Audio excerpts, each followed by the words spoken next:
أثار قرار شركة الخطوط الجوية التونسية بعدم التمديد في تعريفة التخفيضات التي أقرتها السنة الماضية لهذا الموسم أيضا أثارت موجة استياء في صفوف التونسيين المقيمين بفيينا. القرار فاجأ الكثير منهم وهم يستعدون لقضاء عطلة الصيف بتونس. قرار الخطوط الجوية التونسية بإلغاء التخفيضات الاستثنائية على أسعار تذاكر رحلاتها بين تونس العاصمة وفيينا للعائلات التونسية لموسم صيف عام 2013 فاجأ أبناء الجالية التي لم تكن على علم بالصفة الوقتية لهذه الأسعار.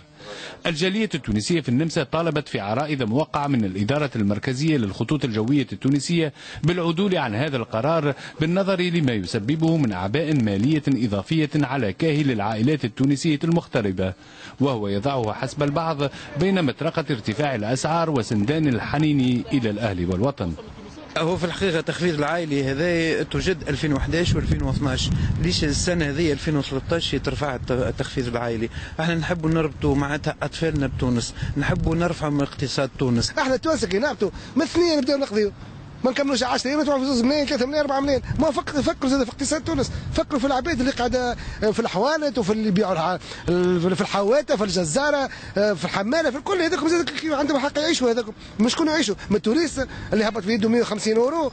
يعني اذا كان هو في التيكي باش يحط في التساكر بركه 2000 اورو باش يصرف في تونس. الاستجابه مثلا تنجم تكون معناتها بالتخفيض نتاع السعر نتاع التساكر اول حاجه، ثاني حاجه فما زاد اشكال ظريف اللي هو التسره اللي كانت قبل 30 كيلو وعندنا الحق في 35 كيلو 37 كيلو تو ردوها 20 كيلو، معناتها الواحد يهز معاه جرابه نتاع قرايه فيها دون فريز وواحده تسان بيرسا وكاو معناتها ويهبط لتونس.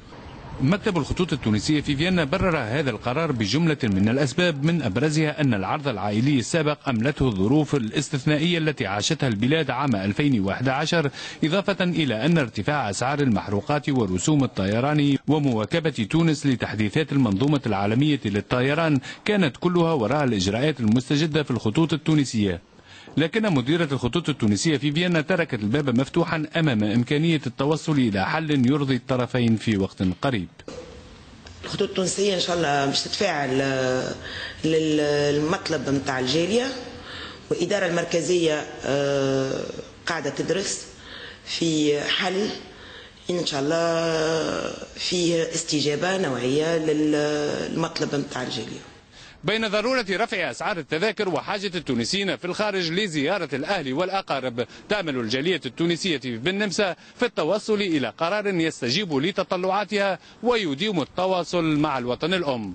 من العاصمة النمساوية فيينا، عبد الوهاب القايد، التلفزة الوطنية التونسية.